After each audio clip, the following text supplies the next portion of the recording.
Suchitra ICSৰ paid মেটেৰিয়েলৰ পৰা আজি এটা ইম্পৰ্টেণ্ট টপিক ডিছকাশ্যন কৰিম সো টপিকটোৰ নাম হৈছে আমাৰ major counter insurgency operations in Assam ঠিক আছে মানে ইনসাৰ্জেন্টৰ এগেইনষ্টত কি আমাৰ অপাৰেশ্যন অসমত চলিছিলে ফাৰ্ষ্ট হৈছে বজৰং যেটো 1990ত চলোৱা হৈছিল উলফাৰ এগেইনষ্টত সেকেন্ড হৈছে ৰাইনো 1991ত উলফাৰ এগেইনষ্টতে চলোৱা হৈছে অল ক্লিয়াৰ এটো 2003 ৰ অপাৰেশ্যন হয় এটো উলফা NDFB আৰু KLৰ এগেইনষ্টত চলোৱা হৈছে আৰু এটো এটা আমাৰ অনগোইং অপাৰেশ্যন হয় এটো অপাৰেশ্যন বুলি ক'ব নোৱাৰে এটো এটা স্কিম টাইপৰ হয় এটো আমাৰ আৰ্ম ফৰ্চেছে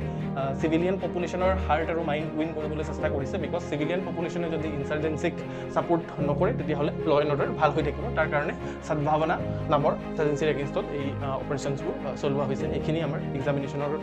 মেচ দা ফলোইং কৰি পিনে কুৱেশ্যন সুধিব পাৰে ঠিক আছে সো এনেকুৱা ধৰণৰ যদি ভিডিঅ' আৰু চাব বিচাৰিছে তেতিয়াহলে আমাৰ ইউটিউব চেনেলটো সাবস্ক্ৰাইব কৰি ল'ব লাগে আৰু যদি আপুনি ইনষ্টাগ্ৰাম বা ফেচবুকত চাই আছে তেতিয়াহলে আমাক ফলো কৰি ল'ব লাগে ধন্যবাদ